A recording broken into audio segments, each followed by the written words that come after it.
Good morning students, నేను మీ Ganesh sir. మనకి 5th class సంబంధించి వర్క్ బుక్ అనేది తెలుగులో ఉంటుంది. అయితే ఇక్కడ మనకి ఒత్తు పదాలు చదవడం సాధన చేద్దాం.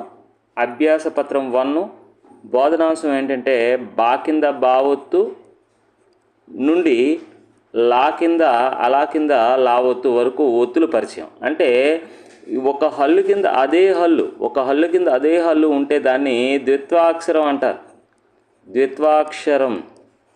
ఈ ద్విత్వాక్షరం ఉన్న పదాల గురించి మనము బా కింద బా నుండి అలా కింద అలా వరకు ఉన్న పదాలను నేర్చుకోవాలి. ఓకే, ఇక్కడ చూడండి, ధారాళంగా చదవడం, అర్థం చేసుకోవడం. ఈ క్లాసెస్ చెప్పే విధానం మీ అందరికీ నచ్చినట్టయితే మీ ఫ్రెండ్స్ అందరికీ కూడా 5th క్లాసే కాదు 4th క్లాస్ పిల్లలు వినొచ్చు, 3rd క్లాస్ పిల్లలు చూడవచ్చు, 1st క్లాస్ 2nd క్లాస్ అన్ని క్లాస్ పిల్లలు కూడా ఈ వర్క్షీట్స్ ఏ విధంగా కంప్లీట్ చేస్తున్నామో ఒకసారి చూడండి. ఓకే, ఇక్కడ ధారాళంగా చదవడం, అర్థం చేసుకోవడం. క్రింది పదాలను చదవండి, ఒత్తు ఉన్న అక్షరానికి 0 చుట్టండి, రాయండి. ఇక్కడ ఒత్తు ఉన్న చూడండి, రా కింద రా అర్రా, ఆ రా కింద రారస్తే రా అర్రా అంటే రా కింద రావొత్తుకి 0 చుట్టాం. ఇక్కడ ఒత్తు ఏమొచ్చిందంటే రావొత్తు కాబట్టి రావొత్తు రాయడం జరిగింది. ఇక్కడ చూడండి, అల్లంలో లా కింద లావొత్తు లాకు 0 పెడితే అల్లం అంటే ఇక్కడ లా కింద లావొత్తు రావడం జరిగింది. ఇక్కడ డబ్బు బావొత్తు వచ్చింది, మనకి బూ కింద బావొత్తు వచ్చింది. పెళ్ళిలో లీ అలా గుడిస్తే లీకి ఇలా మనకి లావొత్తు వచ్చింది. నవ్వులో మనకి వావత్తు వచ్చింది. గజ్జెలులో జావత్తు వచ్చింది. ఇక్కడ జావత్తు రావడం జరిగింది. ఇక్కడ వావత్తు, ఇక్కడ లావత్తు, ఇక్కడ యావత్తు. యా కింద యావత్తు, యాక దీర్ఘం యా ఉయ్యా లా అంటే ఇక్కడ యావత్తు రావడం జరిగింది. ఇక్కడ కొబ్బరిలో బా కింద బావత్తు వచ్చింది, బావత్తు. నిచ్చెనలో చే కింద చావత్తు కాబట్టి చావత్తు అనేది ఇక్కడ రాస్తున్నా. మనస్సు సు కింద సావత్తు వచ్చింది. నెక్స్ట్ కట్టెల్లో టే కింద టావత్తు వచ్చింది, చూడండి టే కింద టావత్తు. బతుకమ్మ మా కింద మావత్తు వచ్చింది. ఇలా మనకి ఒత్తులు అనేది బాక్సుల్లో రాయడం జరిగింది. ఓకే, ఇక్కడ చూడండి, అర్ర, అల్లం, డబ్బు, పెళ్ళి, నవ్వు, గజ్జెలు, ఉయ్యాల, కొబ్బరి, నిచ్చెన, మనస్సు, కట్టెలు, బతుకమ్మ. ఇక్కడ మనకి నెక్స్ట్ ఆలోచించి సొంతంగా రాయండి స్వీయ రచన. కింది బొమ్మల పేర్లు రాయండి అన్నాడు. ఇక్కడ దీని పేరేంటి? బాణం. కానీ ద్విత్వాక్షరం వచ్చే విధంగా రాయాలంటే విల్లు. వాగుడుస్తేవి, లాకుంస్తేలు, లూ కింద లావత్తు. ఇక్కడ ద్విత్వాక్షరం రావడం విల్లు. దువ్వెన దాకుంస్తేదు, వాకేతంస్తేవే, వే కింద వావత్తు నా దువ్వెన. ఇది కొబ్బరి, కాకోతం స్తేకో, బా కింద బారస్తిబ్బ కొబ్బ, రాగుడు తేరి కొబ్బరి. ఇది పిల్లి, పాగుడు స్తేపి, లాగుడు స్తేలి, లీ కింద లావత్తు పిల్లి. అమ్మ ఆ మా కింద మారస్తిమ్మ అమ్మ. ఉయ్యాల ఊ యాక దీర్ఘం స్తేయా, యా కింద యావత్తు ఉయ్యాల ఉయ్యాల. ఇది పొట్టేలు, పాకోతం స్తేపో, టాకేతం దీర్ఘం స్తేటే, టే కింద టావత్తు లాకం తేలు పొట్టేలు. ఇది లగ్గం రాయొచ్చు, గా కింద గారస్తిగ్గా లగ్గా, గాకు 0 పెడితే గమ్ లగ్గం అని రాయొచ్చు. లేదా పెళ్ళి అని కూడా రాయొచ్చు. పాకేతం స్తేపే, లాగుడు స్తేలి, లీ కింద లావత్తు. ఏదైనా మనము రాయవచ్చు. ఇక్కడ మనకి ఈ రెండు కూడా ద్విత్వాక్షరం ఉన్న పదాలు రాయడం జరిగింది. నెక్స్ట్ ఒత్తు పదాలను చదవడం. అభ్యాస పత్రం 2 సాధన చేద్దాం. బోధనాంశం ద్విత్వాక్షర పదాలు. ఇక్కడ ధారాళంగా చదవడం, అర్థం చేసుకోవడం. క్రింది పదాలను చదవండి, ఒత్తు ఉన్న అక్షరానికి 0 చుట్టండి అన్నాడు. ఇక్కడ జల్లెడ, ఇక్కడ లే కింద లావొత్తు ఉంది. గబ్బిలంలో బీ కింద బావొత్తు ఉంది. అమ్మాయి మాకు దీర్ఘం తే, మాకి మావత్తు వచ్చింది అమ్మా. ఎద్దులో దూ కింద దావత్తు వచ్చింది. పచ్చడిలో చా కింద చావత్తు రావడం జరిగింది. సరస్సులో సూ కింద సావత్తు వచ్చింది. గుర్రంలో రా కింద రావత్తు రాక్సున్నా ప్రతేరం గుర్రం. పిల్లలలో లా కింద లావత్తు. ముగ్గులో గు కింద గావత్తు. కుచ్చులు చూ కింద చావత్తు.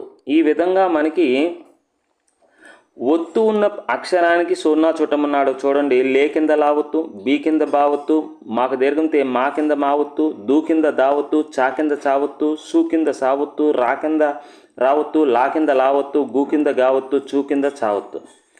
జల్లెడ, గబ్బిలం, అమ్మాయి, ఎద్దు, పచ్చడి, సరస్సు, గుర్రం, పిల్లలు, ముగ్గు, కుచ్చులు. ఓకే. ఆలోచించి సొంతంగా రాయండి స్వీయ రచన. ఇక్కడ మనకి ఈ స్వీయ రచనలో క్రింది వాక్యాలలో గీత గీసిన అక్షరాలకు ఒత్తులు లేవు. గీత గీసిన అక్షరాలకి చూడండి, ఇక్కడ గీత గీశాడు, ఈ అక్షరాలకి ఒత్తులు లేవు. సరైన ఒత్తును చేర్చి చదవండి, రాయండి. బస్సు, టైరు తుస్సుమన్నది అంటే బస్సు సూ కింద సావత్తు రాయాలి. Bus, tyre. ఇక్కడ సూ కింద ఏమొస్తుంది? తుస్సుమంది. సూ కింద సావత్తు తుస్సుమంది.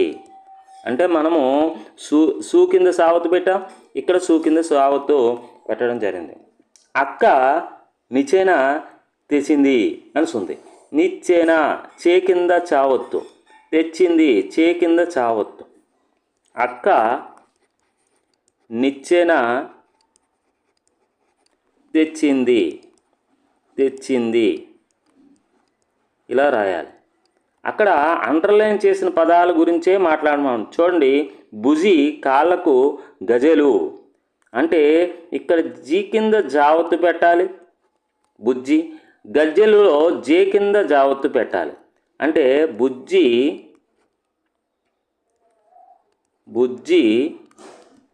కాళ్ళకు గజ్జెలు. ఈ విధంగా ఇక్కడ పచ్చని చెట్టుపై పిచుక వాలింది. చూ కింద చావత్తు రాయాలి, చా కింద చావత్తు రాయాలి. అప్పుడు పచ్చని చెట్టుపై పిచ్చుక వాలింది. పచ్చని చెట్టుపై పిచ్చుక వాలింది. ఈ విధంగా మనం రాసుకోవాలి. చూడండి, మల్లిక లస్సీ తాగింది. మల్లిక లీ కింద లావత్తు, లస్సీకి సీ కింద సావత్తు. అప్పుడు మల్లిక లస్సీ సీ కింద సావత్తు లస్సీ తాగింది. ఈ విధంగా మనం రాసుకోవాలి. నెక్స్ట్, ఒత్తు పదాలను చదవడం సాధన చేద్దాం. అభ్యాస పత్రం 3 బోధనాంశం సంయుక్తాక్షర పదాలు. ఇప్పటి వరకు మనము ఒక హల్లు కింద అదే హల్లు రాస్తే దీన్ని ద్విత్వాక్షర పదాలు అన్నారు. అలా కాకుండా ఒక హల్లు కింద వేరే హల్లు, కా అనేది ఒక హల్లు, యావత్ అనేది ఒక హల్లు. ఒక హల్లు కింద వేరే హల్లు రాస్తే దాన్ని సంయుక్తాక్షరం అంటారు.